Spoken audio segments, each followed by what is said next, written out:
Suijin est un garçon cool et élégant avec des pouvoirs surnaturels qui font de lui le plus fort du monde. En ce moment, il est en quête pour sauver le monde et se tient au sommet de la pyramide sur la scène 0, entouré de millions de zombies morts vivants, de squelettes et de monstres qui sont là pour s'en prendre à lui. Alors que les monstres commencent à courir vers lui, comme lors de l'assaut sur la zone 51, il appelle son chat Wankoi à revenir, puis active son renforcement atomique élémentaire et avant de foncer droit sur les ennemis et de les tuer comme des PNJ stupides. Il se précipite vers le centre avec de lames enflammées dans les mains et se demande combien de jours se sont écoulés depuis qu'il a commencé la bataille pour protéger cette pyramide. Juste à ce moment-là, les archers morts-vivants lancent une pluie de flèches sur lui, mais il saute et les esquive toutes, puis commence à les découper et à réduire leur nombre. En courant, perdu dans ses pensées, il réalise que certains des morts-vivants se sont combinés en monstres gigantesques, et il est maintenant entouré par un grand groupe d'entre eux. Avec tout le monde en place, il s'assoit et active son coup ultime, 1000 tombes, et invoque d'énormes pierres tombales imprégnées de magie lumineuse et en tue beaucoup, puis saute pour continuer son carnage comme le gigachad qu'il est. Mais Suijin n'a pas toujours été aussi cool et fort, et pour découvrir comment il en est arrivé là, nous devrons remonter d'une année entière avant que la Nation du Feu n'attaque. A l'époque, Suijin n'était qu'un garçon orphelin dégoûtant, stupide et puant, qui vivait tout seul et étudiait dans un lycée d'élite construit sur le cimetière de weebs dégénérés, de leurs rêves et de waifu en 2 dimensions. Il pensait que sa vie ne vaudrait jamais rien de grand, tout comme tous ceux qui ne regardent pas Animan Recap. Mais les choses ont changé quand il a découvert que le prince égyptien escroc, qui demande 100 000 $ pour pouvoir fuir son pays et promet de vous offrir 10 milliards de dollars, est en réalité son grand-père mystérieux et qu'il lui a laissé 10 milliards de yens à dépenser dans des jeux en ligne. Notre pauvre protagoniste étudie à l'académie privée Shimyu et vit dans le dortoir des garçons sur le campus. Ses parents sont partis chercher du lait et ne sont jamais revenus, donc il a dû grandir seul en faisant toutes sortes de petits boulots pour subvenir à ses besoins. Il passe la plupart de ses journées à travailler à temps partiel et à se faire harceler par des idiots qui n'aiment pas son addiction aux jeux vidéo. Un matin d'été, alors qu'il travaille comme sauveteur et joue à des jeux vidéo en parallèle, quelques brutes s'approchent de lui et lui demandent s'il a vu une beauté aux cheveux roses ou non. Il dit qu'il ne sait pas de quoi il parle, et ils lui disent qu'il devrait être observateur en tant que sauveteur. Suijin dit qu'il ne sait pas nager et qu'il nettoie juste la piscine, alors un des brutes décide d'être un idiot et jette son chat Wankoi dans la piscine et lui dit d'aller le nettoyer. Suijin saute immédiatement pour sauver Wankoi, mais se noie avec lui. La prochaine fois qu'il ouvre les yeux, il se retrouve par terre à côté de la piscine avec son ami, Rancho, qui attend qu'il se réveille. Il lui demande s'il l'a sauvé, mais il dit qu'à son arrivée, il avait déjà été sorti, et que celle qui l'a sauvé était Rikari. Ri est la fille unique du vice-président de la société God Gravetech, qui est l'une des plus grandes entreprises de développement de jeux et d'électronique du pays. Elle est la fille la plus riche, la plus intelligente et la plus belle de l'école, avec une file de fans toujours prêts à lui lécher les pieds.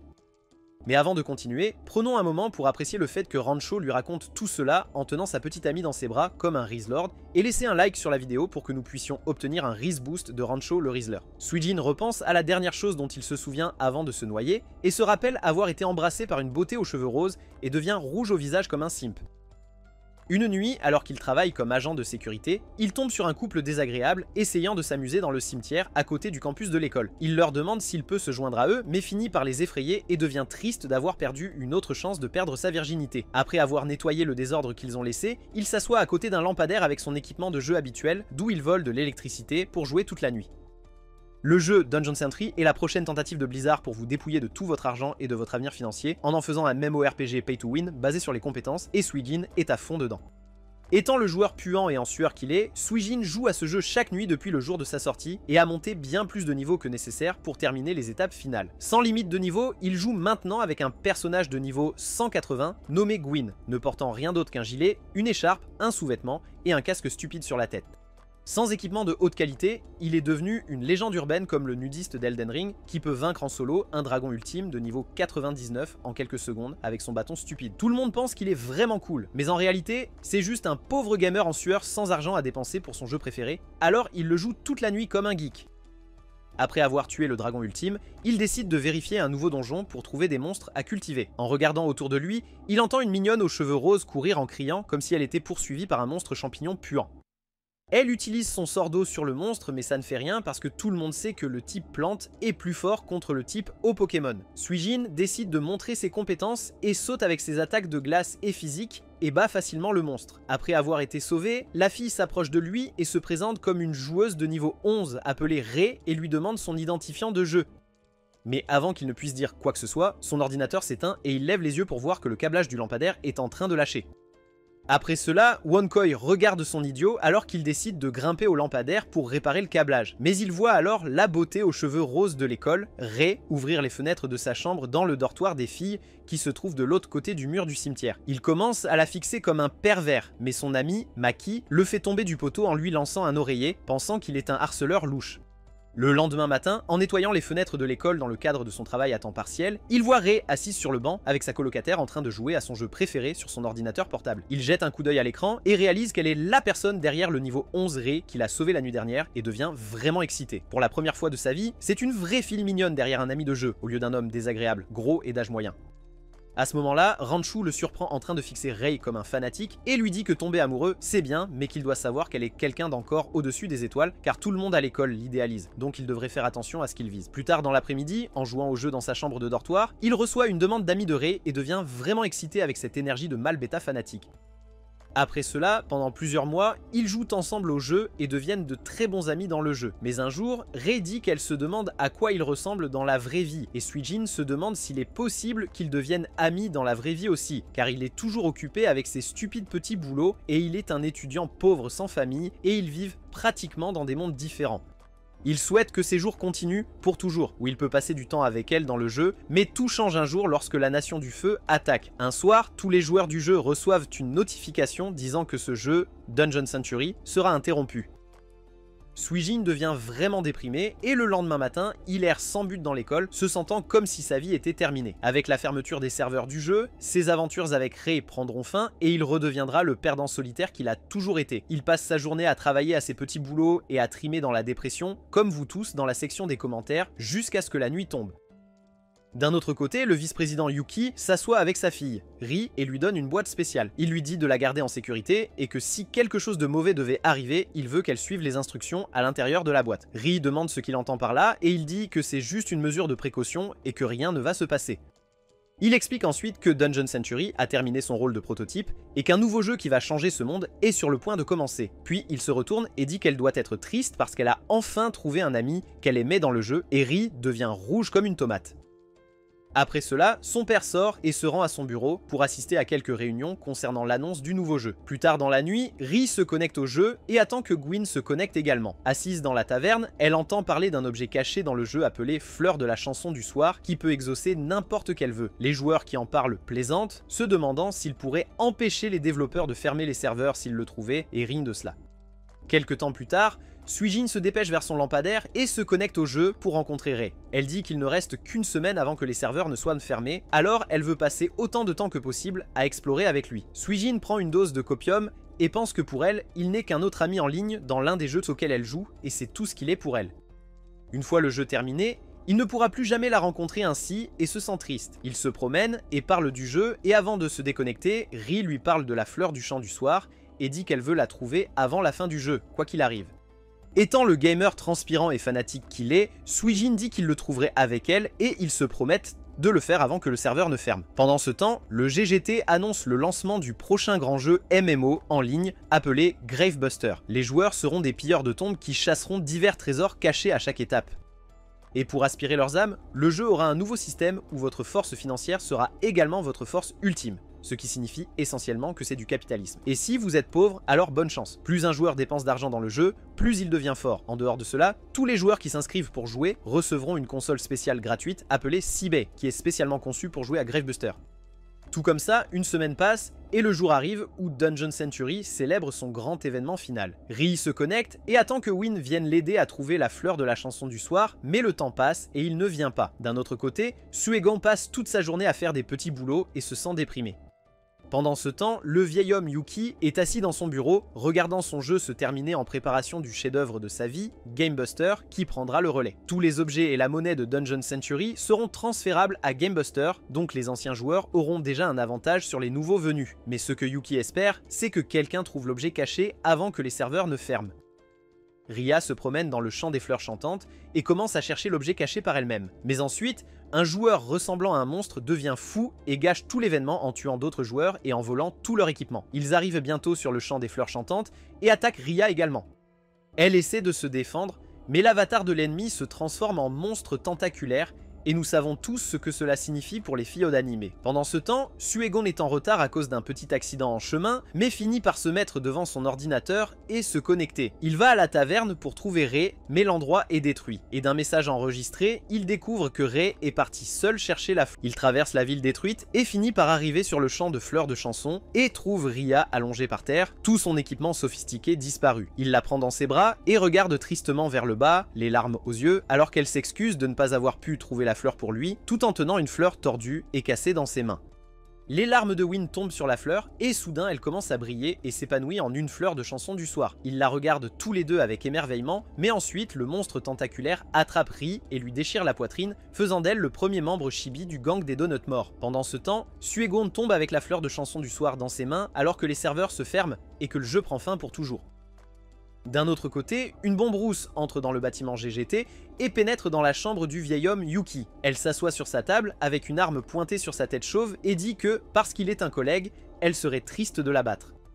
Yuki lui demande si elle fait semblant d'être une voleuse qui passait par là et le tue en disant que c'est nul. Il lui demande ensuite si c'est l'idée du président Ling et dit que cela ressemble définitivement à une idée de troisième ordre qu'il aurait pu avoir. Elle lui demande alors s'il ne lui dira pas comment ouvrir le tombeau et il lui dit d'aller se faire voir et qu'il n'aidera jamais des pilleurs de tombes comme eux.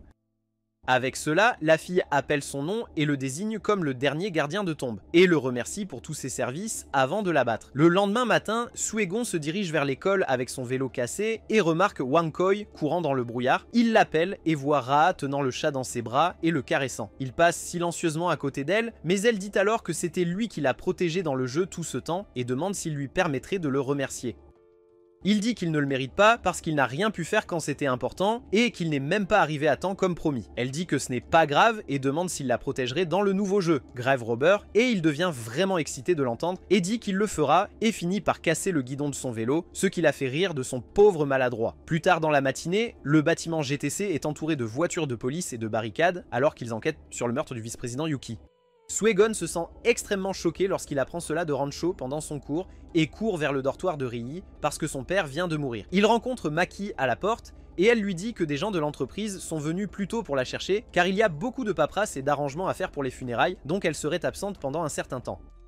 Pendant les funérailles, les gens plaignent le sort de la jeune Rii et des rumeurs circulent selon lesquelles le vieil homme avait également contracté une grosse dette. L'affaire de meurtre fait la une des grandes chaînes d'information et le président de GGDC, Ling, fait une annonce publique et dit qu'ils ne resteront pas tranquilles tant qu'ils n'auront pas capturé le meurtrier, tandis que le tueur aux cheveux rouges se tient sur la même scène derrière les rideaux et regarde son cul mentir politiquement.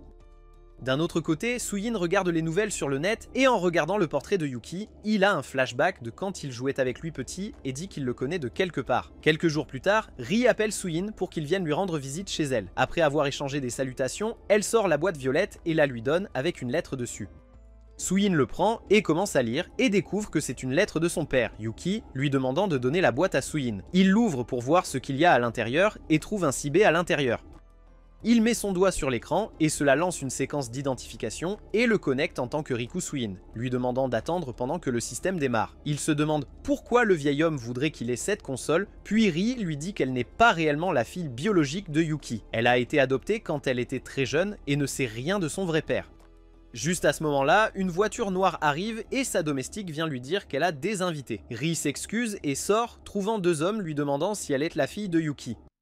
Pendant ce temps, le système se charge sur le cibé de Suyin et il le prend pour voir de quoi il s'agit. Il regarde l'écran et découvre qu'il a maintenant 10 milliards de yens sur son compte de jeu et pense que cela doit être une erreur. Juste à ce moment-là, un enregistrement commence à jouer et il s'avère que c'est de la part du vieil homme Yuki qui dit qu'il est l'homme qui a élevé Rii et qu'il est aussi son véritable grand-père. Il dit ensuite qu'il ne s'en souvient peut-être pas, mais que tout est vrai et que la raison pour laquelle il lui a laissé cet héritage est qu'il veut qu'il utilise cet argent pour que lui et Rii puissent vivre ensemble heureux pour toujours.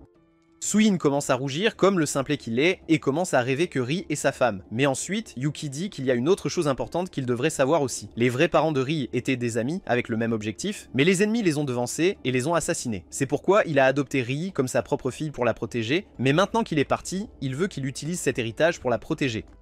Juste à ce moment-là, Suyin entend Rii crier de l'extérieur et il voit que les deux hommes la forcent à monter dans la voiture en lui disant qu'elle doit venir avec eux au bureau pour régler l'énorme dette que son père décédé a laissée derrière lui. Suyin regarde cela, descend en courant et leur dit de ne pas bouger. Avec cela, il commence à courir vers eux, prêt à se battre en pensant qu'il va gagner grâce au pouvoir de l'intrigue, mais se fait botter le derrière par l'un des gars qui s'approche ensuite et le frappe au sol comme un vulgaire déchet. Voyant son pauvre type se faire tabasser, Ri devient vraiment triste et leur dit qu'elle ira avec eux et fera tout ce qu'ils veulent. Quand le gars arrête de le frapper, Suyin attrape son pied et le supplie pour plus. Je veux dire, il leur dit d'arrêter et dit qu'il paiera la dette pour elle. Il découvre que la dette est de 500 millions de yens et commence à monter les escaliers pour obtenir l'argent de son Sibé. Mais ensuite, il découvre que la monnaie du jeu ne peut pas être échangée contre de l'argent réel. Et je ne sais pas pourquoi c'est un choc pour lui, mais il est surpris par ce fait. Juste à ce moment-là, il entend la voix de Suyin et regarde par la fenêtre pour la voir emmenée dans la voiture noire, alors qu'elle le remercie d'avoir essayé de l'aider malgré le fait qu'il soit fauché. Alors que la voiture s'éloigne à toute vitesse, il commence à pleurer et pense au sourire de Ri, à son temps passé à jouer avec elle dans le jeu et au fait qu'il a presque obtenu la bénédiction de son père décédé pour l'épouser.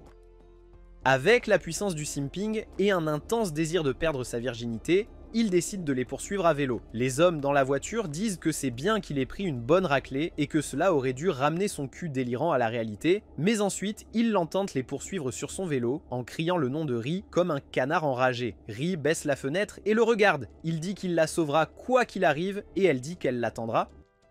Mais ensuite, le conducteur en a assez de leur romance stupide et freine brusquement. Suyin se retrouve devant leur voiture, puis il le percute par derrière, le faisant s'écraser brutalement sur le bord de la route. Ri se recroqueville sur son siège de désespoir, tandis que les deux hommes à l'intérieur rient de sa stupidité. Mais ensuite, un gars à capuche se téléporte soudainement dans la voiture et les surprend tous. Le conducteur demande qui il était et le gars se présente comme Silicon et utilise son pouvoir pour les tuer tous les deux, puis écrase leur voiture aussi. Suyin s'approche de lui et demande qui il était et ce qu'il a fait avec Ri. Silicon dit qu'il a un message pour lui et partage que Temujin-san l'attendra dans Gravebuster, puis il disparaît de la scène comme Houdini avant que la voiture n'explose. Plus tard dans la nuit, Sujin s'allonge dans son lit dans sa chambre et essaie d'activer la console de jeu, mais cela ne fonctionne pas pour une raison quelconque. Il se laisse alors tomber en arrière et pense à tout ce qui s'est passé jusqu'à présent et se demande ce qu'est ce jeu appelé Gravebuster que Yuki a créé. En dehors de cela, qui était ce type et où a-t-il emmené Rhea? Toutes ces questions envahissent son esprit et il se sent submergé par elle, mais juste à ce moment-là, son Sibé commence à briller en vert et une beauté aux cheveux verts avec des atouts massifs apparaît au-dessus de lui.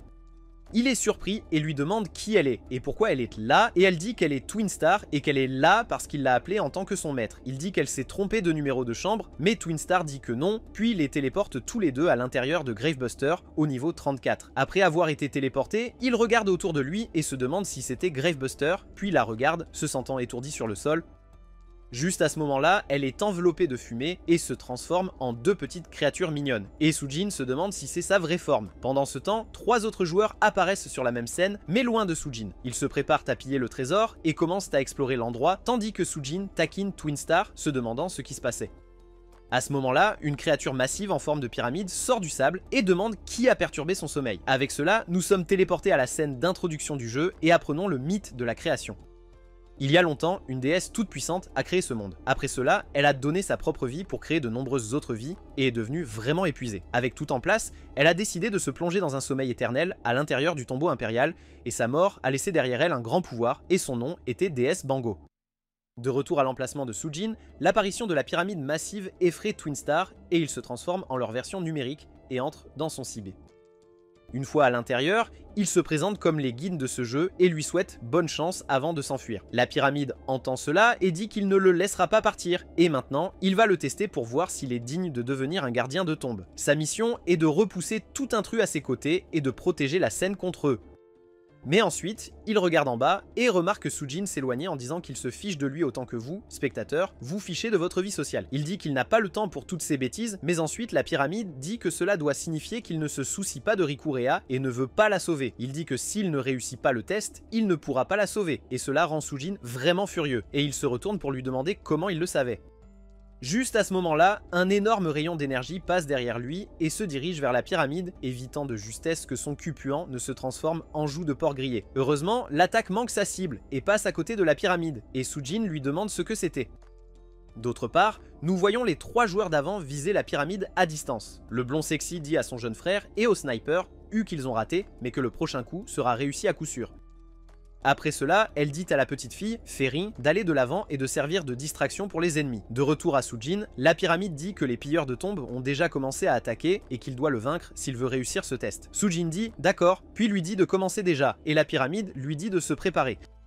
Après cela, tire un laser vert sur le sol et invoque une fille chasse sexy nommée Shostia. Elle est l'incarnation du désert et après avoir été invoquée, elle se tourne vers le gars et lui demande s'il est Sujin. Lorsqu'il confirme le fait, elle dit qu'elle attendait, l'attend et lui saute dessus comme un renard et lui vole son premier baiser. Suigan devient excité, mais tout s'évanouit lorsqu'il commence à avoir un flashback et se souvient d'un vieux souvenir de son enfance avec Yuki du moment où il lui a donné son écharpe rouge. Il se souvient que Yuki était vraiment son grand-père et commence à se sentir sentimental.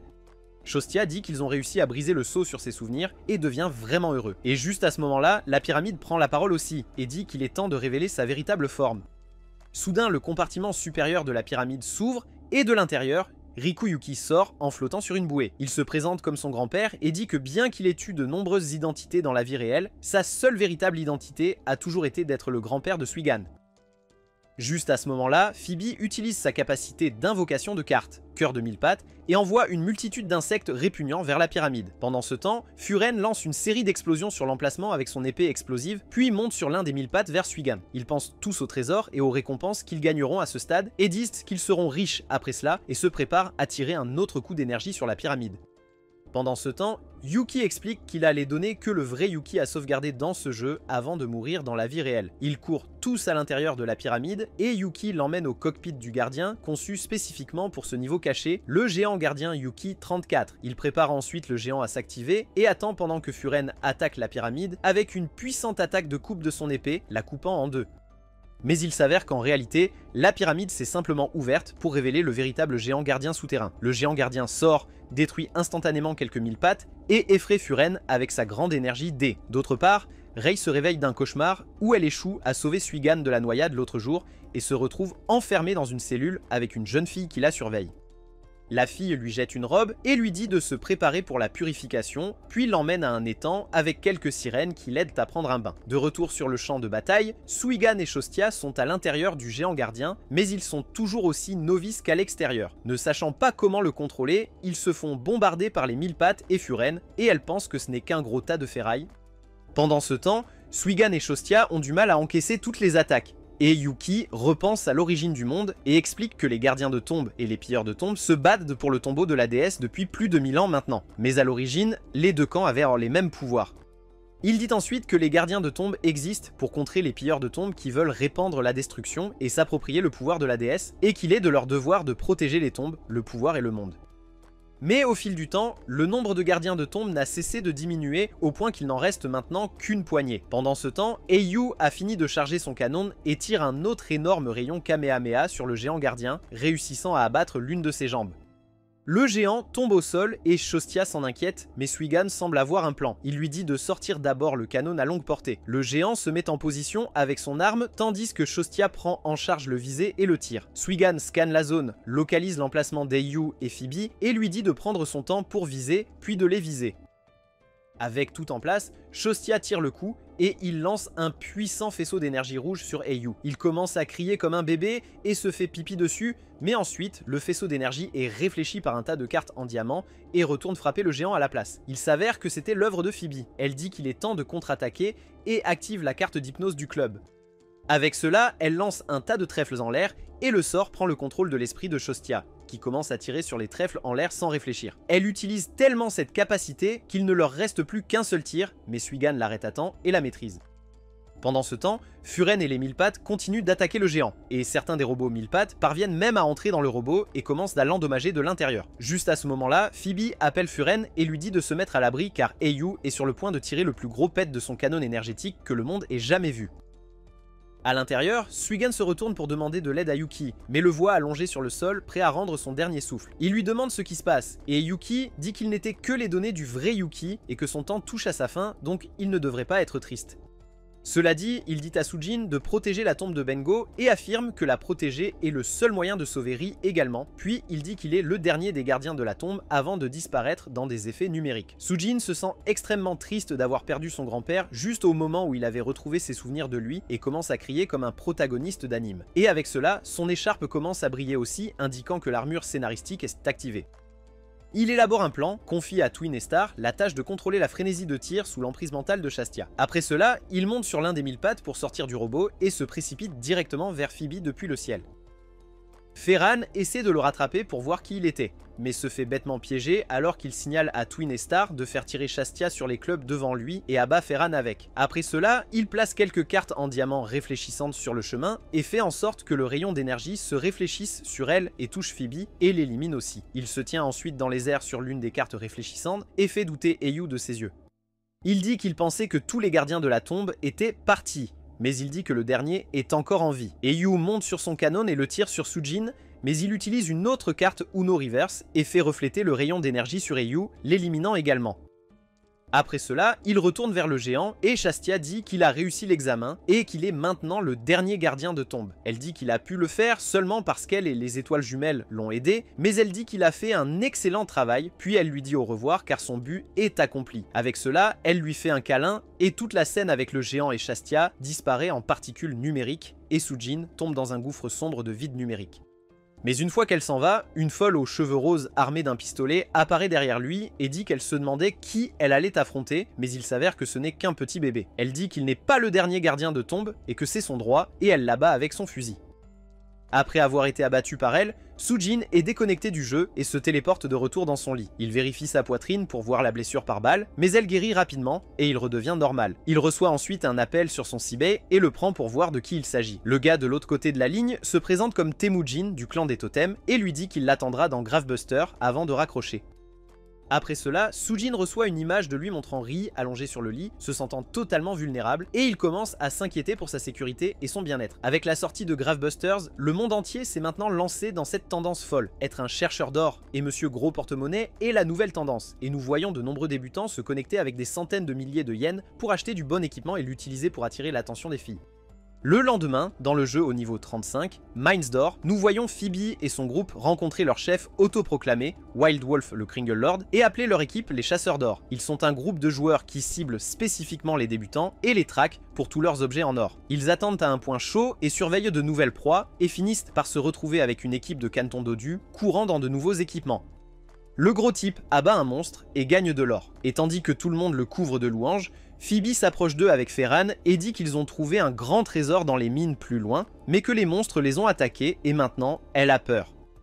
Elle essaie d'utiliser ses ruses et stratagèmes pour les transformer en serviteurs, et les fait la suivre jusqu'aux mines. Une fois là-bas, ils demandent où sont les monstres, et elle dit qu'ils ont dû s'enfuir en voyant leur nouvel équipement. Mais les monstres à l'intérieur de la mine les ont attaqués et ont volé plus de 3 millions de pièces. En entendant cela, les serviteurs avides courent immédiatement vers la mine tandis que Ferran regarde leurs bêtises et soupire. Une fois en place, Eiyuu utilise son bâton et les piège dans une cage d'énergie. À ce moment-là, Monsieur Kringle Lord saute et dit qu'il va maintenant prendre tout ce qu'ils ont. D'autre part, Sujin va à la bibliothèque de l'académie et lit des choses sur le nouveau jeu. Il veut trouver plus d'informations sur Temujin et les totems pour obtenir un indice sur Ri. Et juste à ce moment-là, Rancho le rencontre à la bibliothèque et dit qu'il a trouvé la personne idéale pour lui en présentant sa nouvelle grande copine. Il dit que malgré son apparence, elle est une accro au jeu et a également participé à la bêta fermée, tandis que Sujin se demande ce qui est arrivé au goût de son pauvre ami. De toutes ses recherches, il découvre qu'actuellement, le monde de Gravebuster est dirigé par un homme nommé Dark Tiger, qui est à la tête d'une organisation appelée Précieux. Precious est un groupe massif de garçons riches qui utilisent leurs richesses pour voler de l'argent et des objets à d'autres joueurs et les utiliser pour contrôler le monde. Mais récemment, certains groupes se lèvent pour lutter contre Precious. Parmi eux, il y en a un appelé Totems, et il est dirigé par ce type nommé Temujin. C'est un homme terrifiant prêt à tout pour obtenir ce qu'il veut, et il est dépeint comme un méchant. Plus tard dans la soirée, Suyan regarde la photo de Ri que Temujin lui a envoyée, et pense au fait qu'il ferait n'importe quoi pour obtenir ce qu'il veut, et commence à avoir des idées folles et se roule sur le lit comme un pingouin excité. Pendant ce temps, Raa se réveille dans sa chambre et est approchée par Temujin lui-même. Il lui dit qu'elle obtiendra tout ce qu'elle veut et qu'elle n'a qu'à le demander, mais qu'elle ne peut pas partir de là. De retour dans le monde réel, Suyan se rend au dortoir des filles et rend visite à Maki. Elle dit que personne ne sait où elle est allée et qu'on dirait qu'elle a simplement disparu. Il regarde l'ordinateur portable de Rii et décide de la ramener, disant à Maki qu'elle reviendra bientôt. Après cela, il active sa console et appelle Twinstar avant de lui dire qu'il est prêt et de se téléporter dans le jeu avec elle. Pendant ce temps, Monsieur Kringlord et son équipe font la fête dans le hall des joueurs après avoir pillé plus d'1 million de yens aux débutants. Il dit qu'attaquer les noobs avec beaucoup d'argent est la meilleure stratégie et Phoebe lui dit de baisser le ton parce qu'il n'a pas vraiment l'air cool en le disant à voix haute. Juste à ce moment-là, Farian pointe du doigt un grand type au look moche assis en haillons à une table devant eux. Dit qu'il va aller voir ce qui se passe avec lui. Il revient plus tard avec l'information que le gars était le chef des Generals, qui était comme l'une des équipes piliers de Precious. Son groupe a été anéanti par une folle qui est apparue de nulle part et les a dépouillés de tous leurs biens. Ils pensent donc que c'est fou et disent que ça doit être une fausse information et qu'ils ont dû avoir un conflit interne et une rupture. Après cela, ils partent tous pour une autre chasse et piègent encore un autre groupe de 3 débutants. Kringlord sort son épée et empoignarde un avec. Soudain, tous leurs objets et leur argent commencent à être drainés de leur compte et sont transférés à celui de Kringlord, et il leur dit qu'une fois qu'un compte de joueur atteint 0, ils seront déconnectés de force et leur compte sera supprimé. Après avoir dépouillé l'un d'eux, il se prépare à s'occuper des autres, mais à ce moment-là, quelqu'un tire sur la cage de loin et la brise. Les noobs s'enfuient, et Kringlord pointe son épée vers le tireur et lui demande ce qui se passe. Il s'avère que c'est la même folle qui a tiré sur Suyan la dernière fois et elle dit qu'elle est là pour les traquer. Farian commence le combat en tirant une série de décharges vers elle avec son épée et Phoebe et Uhu enchaînent avec une attaque combinée de faisceaux d'énergie réfléchis. Mais la folle esquive tout comme si elle était Batman et avait l'armure scénaristique d'un protagoniste d'anime. Elle atterrit devant Kringlord, mais Phoebe et les autres l'entourent et lui disent de lâcher son arme. Elle regarde leur tête stupide et dit « D'accord » et laisse tomber son arme pour activer un sort de cage gravitationnelle qui les piège tous. Elle saute ensuite dehors et pointe son arme vers Kringlord et lui dit de remettre les marchandises et il commence à pleurer comme un bébé et dit qu'elle devrait aller prendre les objets de son groupe parce qu'ils sont beaucoup plus forts et précieux. Il la laisse s'approcher très près de lui avec son comportement de mauviette et puis la poignarde avec son épée dès qu'elle se retourne. Il la traite de stupide tandis que Phoebe et les autres les traitent de déchets pour les avoir trahis. La folle dit que c'est son épée qui transfère le pouvoir financier d'une personne à une autre et, à sa connaissance, elle prend au joueur avec moins de pouvoir pour le donner à la personne plus riche. Kringlord dit oui et révèle que malgré son apparence, il vaut plus de 50 millions de yens, mais il est surpris en regardant son compte et découvre qu'elle est l'un des 5 joueurs du jeu avec des comptes de plus de 100 millions de yens, les 5 milliardaires. Elle le regarde et dit qu'elle ne voit pas d'inconvénient à lui donner son or s'il peut le porter, puis elle lui lâche un énorme lingot d'or dessus, comme Madara Uchiha, et tue son personnage sur le coup. Après cela, elle saute et monte dans sa calèche, et Phoebe lui demande son nom. Elle dit que son nom est la collectionneuse et qu'elle est une femme qui vit uniquement pour tuer des pilleurs de tombes comme eux. Après cela, elle s'éloigne en riant follement et disparaît au loin alors que son nom atteint les rangs supérieurs des Precious et qu'il décide de la faire tomber. Pendant ce temps, à l'intérieur de la base des totems, leur membre, Ritrat, présente à Temujin un CB rouge qu'il avait commandé et il dit qu'avec cela, il pourra montrer aux Precious qu'ils peuvent aussi être imprévisibles. La petite ninja chibi, Pushirika, le regarde et lui demande s'il va le donner à Ria et dit qu'elle est inutile maintenant que Yuki est mort. Mais Silicon l'arrête et lui dit de se calmer. Temujin l'écoute et lui dit qu'il sait qu'elle ne connaît pas la vraie valeur de Rikuria, mais qu'elle comprendra bientôt à l'avenir. Après cela, il habille Rei dans une tenue totalement inappropriée pour le travail et lui présente un Sebei rouge, l'invitant comme nouveau membre des totems. Pendant ce temps, nous voyons Suyin survoler une arène au stage 10 appelée Twin Battle Gate. Il veut rencontrer l'organisateur de ces batailles appelé La Longue, parce qu'il est aussi responsable des cours pour débutants. En montant, il remarque un jeune garçon nommé Takeshi escaladant le côté de l'arène. Il propose de lui donner un coup de main en faisant porter Twinstar pour les emmener tous les deux en haut et nous découvrons que Takeshi est un pauvre orphelin qui vit avec sa sœur aînée, Mikan. Ils vivent dans les bidonvilles et survivent à peine. Takeshi entend parler de ce nouveau jeu et apprend qu'on peut gagner beaucoup d'argent en y jouant. Tout cela ressemble à une arnaque de jeu blockchain pour moi, mais Mikan lui dit de tenter sa chance et travaille dur pour leur obtenir à tous les deux une console CB. Ils jouent au jeu et s'entraînent beaucoup, et Takeshi obtient une arme qui lui permet de prendre des photos et de les stocker à l'intérieur pour augmenter sa puissance. Après cela, il peut utiliser les souvenirs dans ses photos comme carburant pour créer des armes plus puissantes et utiliser des capacités puissantes. Un jour, Mikan tombe gravement malade et Takeshi est maintenant ici pour gagner le prix réel de 10 millions de yens, plus un familier léopard des neiges de glace dans le jeu, qui est la récompense pour avoir remporté le tournoi organisé par le président Lalong. D'un autre côté, Suyin est l'un des seuls 5 milliardaires dans le jeu et survole l'arène parce qu'il ne voulait pas payer les frais d'entrée de 50 000 yens en monnaie du jeu. En bas, une bataille se déroule dans l'arène entre le soi-disant meilleur mage de glace du jeu, Mammoth Viking, et le soi-disant numéro 1 des mages de glace du jeu, Frost Magician Yi-Yu. Fivan Ferran regarde l'arène en se demandant à propos des titres prétentieux autoproclamés et semble aussi excitée que Ria lorsqu'elle rêvait de Suyin dans le lit. Bientôt, leur bataille commence et EU utilise son bâton pour attaquer le viking avec ses éclats de glace, mais il commence à marcher à travers eux en balançant sa hache comme un singe.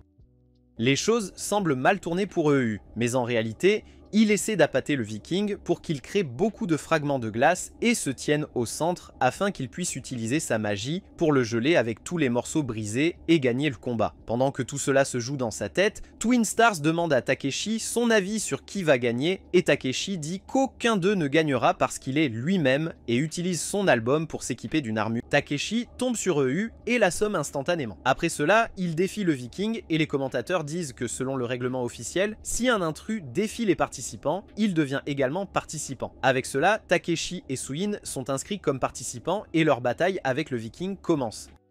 Takeshi utilise son album et le transforme en un énorme marteau explosif, mais le viking s'avère trop fort pour lui et Takeshi se fait simplement botter le derrière. Suyin regarde son derrière endolori, mais il découvre ensuite que Takeshi le fait pour sa sœur malade et qu'il perd ses souvenirs d'elle. Alors qu'il continue de se battre, il se sent triste pour lui et décide de se battre à sa place comme un vrai Sigma mâle. Au début, on dirait qu'il va entrer et vaincre le viking comme un dur à cuire. Mais à la place, il finit par devoir esquiver ses attaques en priant Dieu de ne pas être mis KO d'un seul coup. Bientôt, le viking s'ennuie de lui et décide d'utiliser sa magie de glace et gèle ses jambes sur place. Suyin lutte et fait de son mieux pour s'en sortir, mais cela ne fonctionne pas et le viking s'approche de lui avec sa hache épaisse et s'apprête à porter le coup final. Juste à ce moment-là, Twin Star saute et bloque le coup avec ses mains nues et dit à Suyin qu'il ferait mieux de payer pour ça plus tard. Elle repousse le viking et lui dit de se préparer à voir sa vraie forme, puis utilise la transformation comme si elle allait se transformer en dragon à deux têtes, mais à la place, elle redevient Twin et Star, les deux boules duveteuses.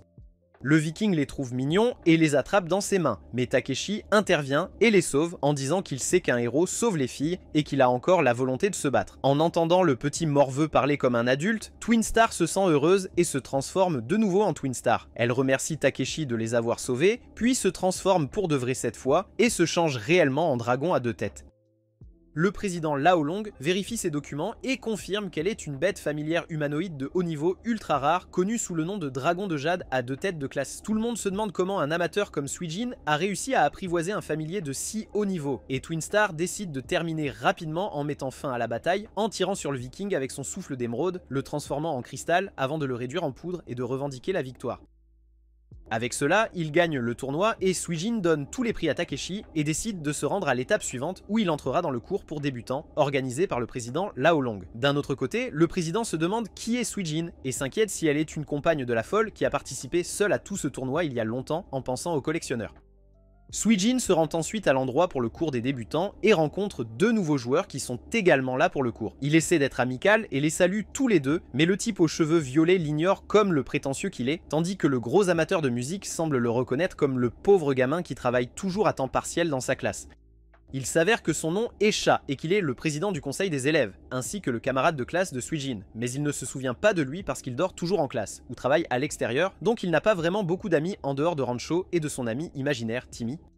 Juste à ce moment-là, une fille à la peau claire cherchant l'attention se téléporte sur la scène et se présente comme leur entraîneuse pour ce cours, nommée Rin. Elle appelle tous leurs noms et révèle que le gars aux cheveux violets s'appelle Titan. Elle les guide ensuite à travers la scène rocheuse et dit que leur leçon se déroulera ici sous forme de véritable combat. Elle explique que ce sont les vestiges d'une tombe datant d'il y a 100 ans qui a été complètement pillée après que les pilleurs de tombes ont vaincu son chef. Cha regarde autour et remarque une tonne de monstres cachés dans l'ombre autour des falaises et demande à Rin à leur sujet.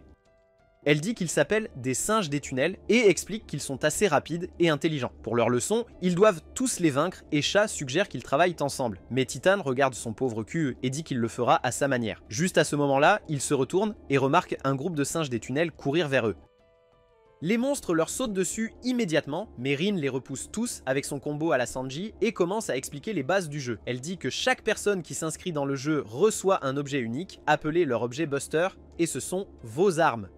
Sha sort ses armes et révèle qu'il s'agit d'une lame circulaire dorée appelée Huile de la Tempête, tandis que Titan brandit un gant élégant appelé Pointe de Métal. Sha demande à Suijin quel est son buster item, mais il le remballe en disant que ce n'est rien de cool comme les leurs. Juste à ce moment-là, Rin les avertit que les monstres arrivent vers eux et ils commencent tous à se battre. Titan les frappe fort avec son objet et Rin les frappe aussi avec son épée, et ils réalisent tous les deux que les attaques physiques ne fonctionnent pas sur ces monstres. Suijin essaie aussi en donnant un coup de pied à l'un des monstres pour le renvoyer dans la falaise, et remarque qu'ils n'ont subi aucun dégât de son attaque. Sha demande comment ils vont les vaincre si les attaques physiques ne fonctionnent pas, et Rin dit qu'ils devront d'abord vaincre leur chef, qui est un grand singe à 3 yeux appelé Grand Tunnel Ape. Sa magie est ce qui rend l'armure des autres singes des tunnels si forte. Sha demande comment ils vont vaincre cette chose, mais Titan s'avance comme un giga shad et frappe le grand singe avec son poing. Après cela, il l'écrase au sol et enchaîne avec un coup de poing direct, transformant le monstre en un tas d'or. Tout le monde le regarde avec admiration et Sha dit qu'il a déjà vu ce mouvement quelque part. Avec le singe boss à terre, Rin commence à les découper comme une princesse épéiste et Sha devient immédiatement un fan d'elle et danse sur le champ de bataille avec son arme autour de lui comme un cerceau et abat certains des ennemis.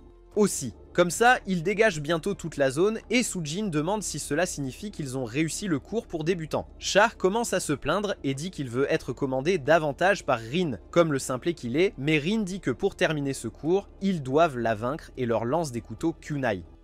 Suijin l'esquive assez facilement tandis que Titan invoque immédiatement un familier et bloque l'attaque avec. Sha est surpris et dit qu'il a mis environ 500 000 yens de son propre argent de poche dans le jeu, mais qu'il n'aurait jamais pu se permettre un familier avec ça et demande à Titan s'il a trouvé des monstres et économisé pour l'acheter. Titan l'ignore comme d'habitude, alors il se tourne vers Suijin et dit qu'étant donné qu'il fait toujours des petits boulots, il doit être pauvre, donc il ne s'attend pas à ce qu'il ait mis de l'argent dans le jeu. Après l'avoir taquiné pour sa pauvreté sans le vouloir, il dit que sa famille est riche, donc il s'assurera de mettre plus d'argent dans ce jeu pour devenir plus fort et le protéger aussi. Après cela, Rin lui dit d'arrêter de parler autant et de retirer le couteau de sa tête. Sha lève les yeux et remarque qu'il a été touché par l'un de ses couteaux plus tôt et tombe au sol en pensant qu'il a maintenant une partie de son ADN en lui puisqu'elle l'a touché avec l'un de ses objets et commence à l'idolâtrer comme un idiot. Après cela, Rin se tourne vers Suijin et utilise son œil spécial pour examiner son arme et lui demande de lui montrer comment elle fonctionne. Suijin dit que ce n'est rien de spécial et juste à ce moment-là, Titan attaque Rin et essaie de la surprendre, mais elle esquive son attaque puis recule pour invoquer son épée et se prépare à se battre. Avec cela, ils commencent tous les deux à croiser le fer et cela se transforme en un combat à la Bleach alors qu'ils commencent à voler dans les airs avec leurs attaques. En les regardant se battre, Sha réalise que Titan est en fait un joueur professionnel légendaire qui a détenu le titre de champion du monde dans 3 jeux de combat en réalité virtuelle 3 années de suite, mais cette année, il n'a participé à aucun tournoi et maintenant il est ici. En entendant tout cela, Titan se retourne et leur demande s'ils veulent t'aider aussi car ils ne pourront pas avancer à l'étape suivante sans la vaincre. Sha devient excité et dit qu'il va gagner cette bataille et avouer son amour à Rin, puis se précipite vers elle, tandis que Suijin active son arme, l'écharpe du corbeau, et utilise l'objet numéro 1, Premier Sang Engage, qui lui permet de copier la capacité du premier à tomber au combat. Il pense que c'est inutile jusqu'à ce que quelqu'un soit vaincu et attend que quelqu'un tombe, mais ensuite Sha l'appelle et lui montre sa capacité spéciale qui lui permet de devenir invisible et de faire corps avec le vent pour pouvoir voler aussi. Avec ce pouvoir, il décide de s'approcher discrètement de Rin pour lui murmurer son adresse email à l'oreille et commence à voler vers elle en parlant comme un idiot. D'un autre côté, Titan parvient à repousser Rin et la ramène à 15% de ses points de vie. Ils se tiennent face à face et se préparent à se battre. Mais ensuite, Rin pousse son épée en arrière et poignarde Sha qui s'approche d'elle par derrière. Avec cela, Sha tombe et est vaincu, mais Suijin lui tient la main et écoute ses supplications perverses et naïves alors qu'il se déconnecte du jeu. Après cela, il se lève et fait face à Titan et lui dit qu'il ne peut pas vaincre Rin parce qu'elle est invincible. En entendant cela, Titan devient mauvais et dit qu'il est celui qui est invincible et commence à se battre contre elle comme un maniaque. Pendant ce temps, Suijin utilise la capacité spéciale de Sha pour devenir invisible et s'envole dans le ciel à la recherche de quelque chose. Il finit par le trouver caché dans l'un des chariots de mine et y vole en révélant la véritable identité de leur instructeur, Rin, comme un jeune enfant nommé Ferrin. Son aptitude s'appelle Mirage Leurre et elle permet au leurre de copier l'apparence de son joueur et il révèle qu'il a découvert cela parce qu'auparavant, Rin a attaqué Sha depuis un endroit hors de sa vision, ce qui signifie que la vraie elle les regardait se battre à distance. Il informe également Titan et cela marque la fin du cours pour débutants pour eux et il débloque la fonctionnalité des cartes alliées. Ferrin explique qu'en utilisant cette carte, ils peuvent former des groupes avec d'autres personnes et connaître leur statut. Elle demande ensuite à Sujin quelle est sa véritable identité et dit qu'elle a du mal à croire qu'il n'est qu'un débutant avec un familier puissant et une connaissance aussi avancée du jeu.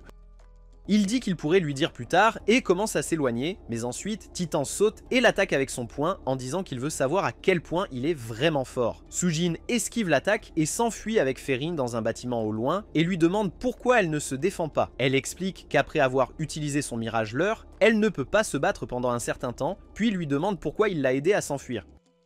Il dit qu'il veut former un groupe avec elle, mais elle le traite de pervers pour essayer de sortir avec une petite fille comme elle, mais il fait un pari avec elle, disant que s'il bat Titan dehors, elle rejoindra son groupe, et il fait une promesse du petit doigt avec elle.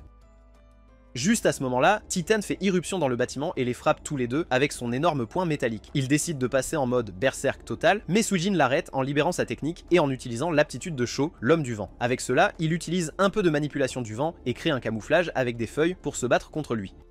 Il le combine avec sa grande vitesse, son vol et son invisibilité, et parvient à le surprendre en lui faisant croire qu'il le frappe dans les airs tout en glissant une attaque de coupure sur sa jambe. Titan devient furieux et essaie de l'attaquer, mais il se sent épuisé et tombe à genoux. Sujin lui dit de se rendre devant lui et de mettre fin à ce combat stupide, mais Titan dit qu'il ne se rendra jamais à un paysan stupide comme lui, puis il active la technique ultime de son arme, la lame de Tabutin, qui transforme son poing métallique en voiture de sport de luxe. Il est vraiment en colère contre Sujin et charge sa voiture avec 100 millions de yens avant de décider de la lancer directement sur lui pour l'écraser en dessous. Sujin relève le défi et se tient devant Ferran comme un bouclier, lui disant de venir embrasser son derrière. Titan appuie sur l'accélérateur et fonce droit sur Sujin, mais à sa surprise, il le percute et a l'impression de s'être heurté à une montagne et la voiture rebondit après l'impact et s'envole dans les airs. Ferran lui rappelle que dans ce monde, le pouvoir financier est le pouvoir ultime. Donc quelqu'un avec moins de richesse ne peut jamais vaincre une personne avec plus d'argent comme ça, et se demande qui est vraiment Sujin et comment il a autant d'argent que se faire percuter par une voiture chargée de 100 millions ne lui a rien fait. Sujin dit qu'il ne peut pas lui en parler, mais il peut lui dire que Titan a perdu toute sa richesse et sera maintenant forcé de se déconnecter et de faire supprimer son compte. Mais ensuite, il réalise que la voiture chargée sans propriétaire explosera comme une bombe atomique, et Sujin la couvre comme un giga Chad, puis ils ouvrent les yeux et se retrouvent coincés sous un chariot de mine renversé. Sujin lui demande à propos de sa capacité à identifier les objets et dit que c'est plutôt cool et qu'il aimerait l'avoir dans son équipe. Il la fait se sentir utile et dit qu'il mettra son email dans son CB, mais elle dit qu'elle a déjà trop d'emails, donc il devrait lui donner autre chose. Juste à ce moment-là, le FBI envoie le collecteur depuis le sous-sol pour enquêter sur ce que Sujin était sur le point de donner à Ferran, et elle les fait tomber tous les deux du chariot de mine. Elle sort du sol et dit à Sujin qu'elle se demandait s'il allait suivre le cours pour débutants ou non, mais pensait qu'il flirtait avec une personne insignifiante en se cachant sous un chariot de mine. C'est vraiment un mauvais garçon. Sujin se lève et commence à marcher vers elle et dit qu'il a aussi des questions pour elle, mais Ferran lui dit de faire attention parce qu'elle a utilisé son Will sondeur pour l'analyser, et normalement un joueur avec un totem divin aurait une flamme bleue autour de lui, mais elle en a 10. Elle ajoute ensuite que le seul joueur qu'elle connaît qui a cette capacité est le collectionneur, qui est l'un des 5 milliardaires du jeu. Sujin tient son écharpe et demande ce qu'un milliardaire fait ici. Mais ensuite le collector abat Ferran avec une balle spéciale en peluche, ce qui la transforme en poupée et l'endort pendant quelques minutes. Elle dit qu'elle voulait lui parler en privé, et c'est pourquoi elle l'a fait, et elle lui tire aussi dessus avec une balle de monstre dégoûtante qui lui ouvre la bouche et entre dans son estomac. Elle explique que ce ver s'appelle un dragon saucisse, et c'est aussi sa clé pour sauver Rehai. Il lui demande si elle sait où se trouve Rehai, et elle dit qu'il ne doit rien croire de ce que Temujin lui dit, et qu'il devrait l'utiliser pour entrer dans le siège du totem, et une fois à l'intérieur, le dragon saucisse lui dira exactement où se trouve Rehai. Elle monte ensuite dans sa calèche et s'en va pendant qu'il lui demande où est Temujin. Elle dit qu'il ne devrait pas s'en inquiéter parce que Temujin le trouvera lui-même. Puis elle abat un des assassins du totem qui suivait Sujin à distance. Juste à ce moment-là, Ferran revient aussi à elle-même, et Sujin lui explique tout. Il s'approche ensuite de l'assassin du totem et lui demande où est Temujin, mais quand il l'ignore, Sujin utilise la capacité du vent et passe juste à côté de lui comme Goku en Ultra Instinct. Le gars dit qu'il n'a pas reçu l'ordre de répondre à ses questions et décide de s'éloigner, mais quand Sujin le poursuit, il lui montre qui est le vrai patron en esquivant toutes ses attaques et en ripostant avec ses lames jumelles. Sujin pense qu'il ne pourra pas les esquiver, mais ensuite Ferran intervient et le sauve. Après cela, l'homme passe en mode super vitesse et disparaît de leur vue, et Sujin demande à Ferran pourquoi elle est venue l'aider. Elle dit qu'elle ne peut pas laisser un membre de son équipe mourir comme ça, et entendre cela le rend vraiment heureux. Juste à ce moment-là, l'assassin revient et commence à tourner autour d'eux avec ses lames à une vitesse super rapide et les attaque plusieurs fois. Après cela, il repousse Ferrand d'un coup de pied, mais Sujin la sauve avec sa super vitesse et ils remarquent tous les deux le numéro 32 écrit sur leurs mains comme un compteur numérique. Ils en déduisent que cela doit être le nombre de fois qu'il les a coupés et décident qu'ils doivent faire quelque chose une fois qu'un certain nombre est atteint. Quoi qu'il en soit, Sujin décide de sauter en avant comme un idiot et se fait couper une fois de plus, ce qui le force à se déconnecter du jeu. Après cela, il lance sa lame sur Ferran, mais elle la bloque avec son arme. Elle pense que cela fonctionnera, mais même cela compte comme une coupure et elle est également déconnectée de force avec un délai de 24 heures avant qu'il puisse se reconnecter. Une fois dehors, Sujin reçoit un appel d'un numéro inconnu et pense que cela doit être Ferran, mais découvre que c'est en fait Temujin. Il lui dit que s'il veut toujours sauver Ri, alors il doit faire ce qu'il dit. Pendant ce temps, dans le bâtiment de l'entreprise JGC, une réunion secrète du conseil d'administration se tient entre les dirigeants de l'organisation leader du jeu, Precious. Ils décident que le jeu reçoit une réponse positive, et avec cela, ils sont prêts à passer à l'étape finale et à dépasser Zero. Avec Dark Tiger, l'un des 5 milliardaires du jeu, à sa tête, Precious est l'organisation la plus influente du jeu. Et pour soutenir sa mission, il dispose de 16 personnes qui composent ses principaux officiers. Tous leurs actifs combinés dépasseraient une évaluation de 2 milliards de yens, et avec cela, ils rapportent à Dark Tiger et lui disent que les préparatifs sont faits et qu'ils sont prêts à conquérir Zero.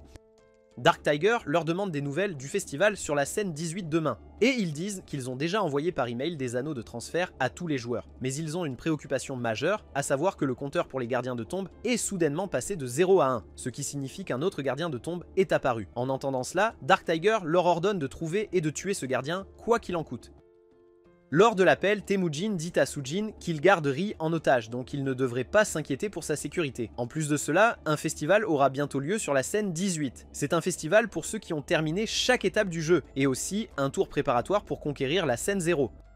Pour conquérir cette étape, il devra trouver un joueur nommé Nishikaze. Sujin lui demande comment il saura qui est cette personne Nishikaze, et il lui dit qu'il le saura quand le moment viendra.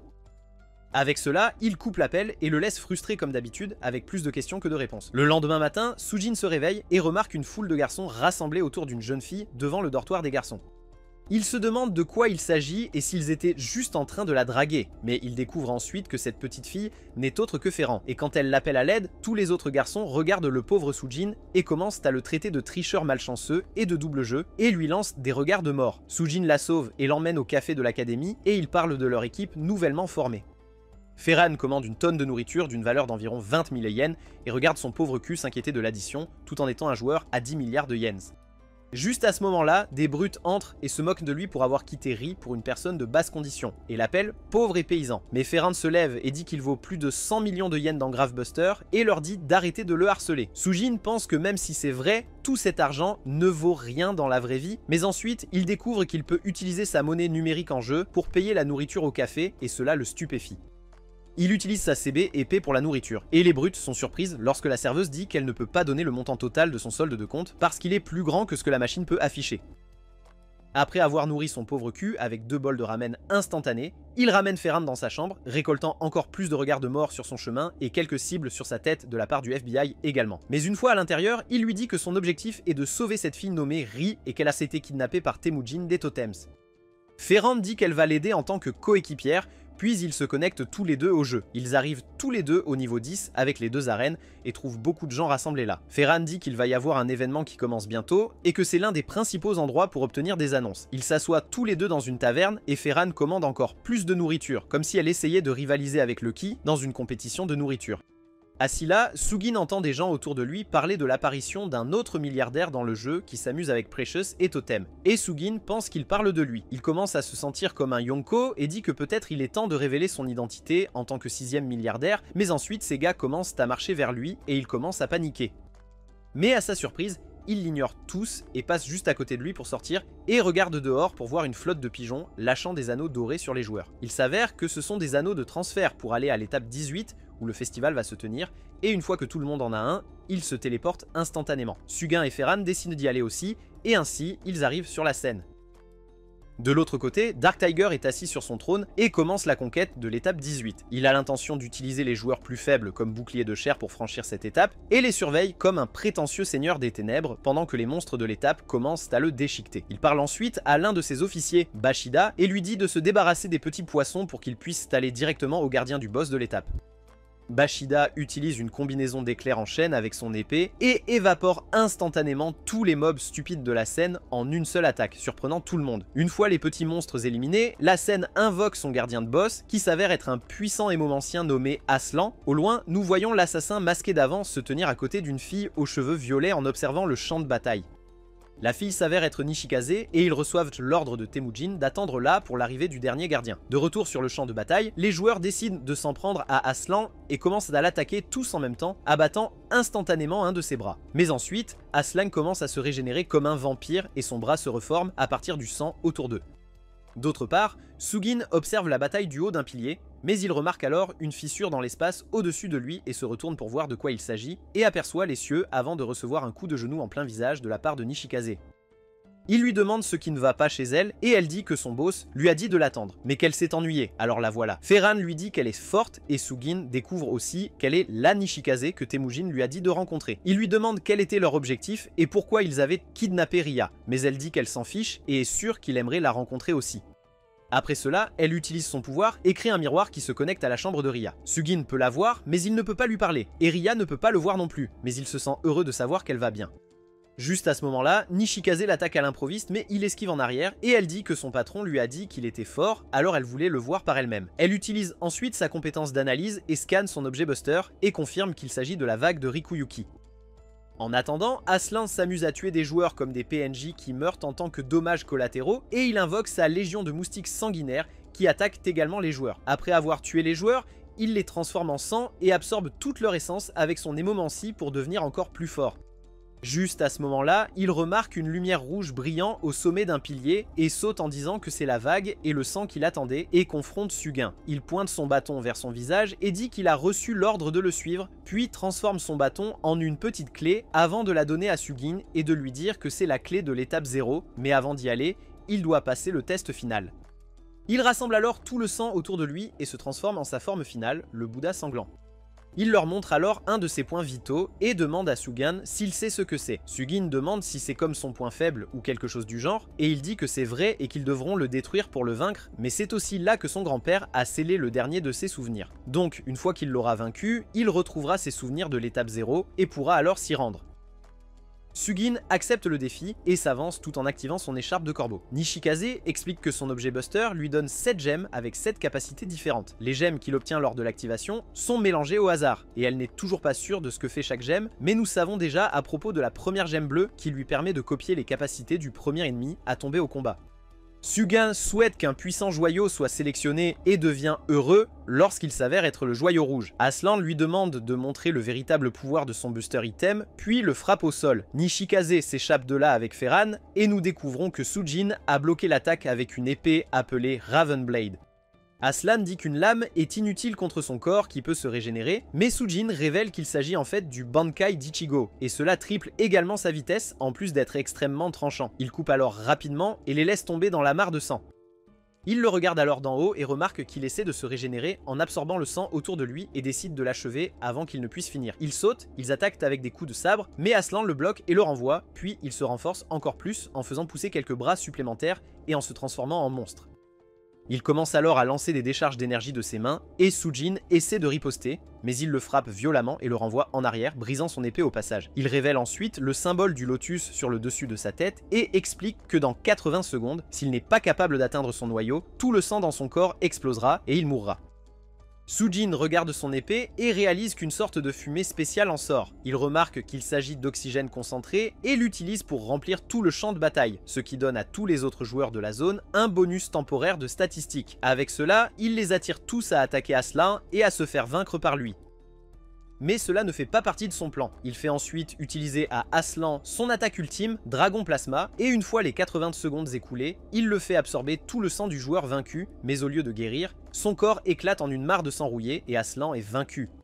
Sujin explique qu'il a utilisé un peu de chimie pour empoisonner le gardien assoiffé de sang en convertissant l'oxygène dans son corps en ozone. Et maintenant, il ne pourra pas se régénérer dans cet état pendant un certain temps. Il prend son noyau et lui demande comment l'utiliser, et Aslan lui dit de l'amener à l'étape 0, et il le saura alors. Pendant ce temps, tous les joueurs autour de lui le regardent avec admiration pour avoir vaincu Aslan tout seul, et pensent qu'il doit être milliardaire aussi. Alors que les rumeurs commencent à se répandre, soudain un groupe d'hommes masqués arrive sur les lieux et se révèle être une équipe appelée Silverbacks. Les Silverbacks se révèlent être un groupe de millionnaires qui travaillent sous leur chef qui possède plus de 100 millions en actifs. Ils disent à Sujin de remettre le noyau et lui demandent de partir, sinon ils vont le tabasser et le déshabiller, mais Sujin leur dit de fermer leur bouche puante et de revenir le mois prochain pour leur pitrerie de mendicité. En entendant cela, ils deviennent fous et lui montrent leur barre d'actifs, révélant qu'ils ont tous plus d'1 million en actifs et que le chef a plus de 5 millions de yens. Ils commencent à les agiter comme des singes peu sur deux, mais Sujin dit que c'est assez petit, puis sort sa tige et surprend tout le monde en révélant qu'il est milliardaire. Avec cela, il se dirige vers l'entrée de la scène 0 et Aslan lui dit que seul lui peut entrer à partir de maintenant et il laisse Nishikaze et Ferran derrière. Une fois à l'intérieur, Sujin se retrouve devant un érable et il ressent une certaine nostalgie. Il se souvient que c'est l'endroit où il venait avec son grand-père, puis demande à Aslan la méthode pour débloquer ses souvenirs. Aslan lui dit de manger le fruit du cœur dans sa main et une fois qu'il le fait, il commence à avoir des flashbacks de son enfance, où son grand-père utilisait riz et l'offrait pour le rituel de scellement et aspirait tous ses véritables pouvoirs. Il lui a ensuite dit qu'elle n'aura aucun de ses souvenirs du passé et cela la libérera aussi de sa malédiction, mais pour les protéger tous les deux, il doit sceller les souvenirs de Sujin également, puis utilise le fruit pour les sceller et utilise ensuite son propre sang pour créer un gardien afin de protéger la clé de cet endroit.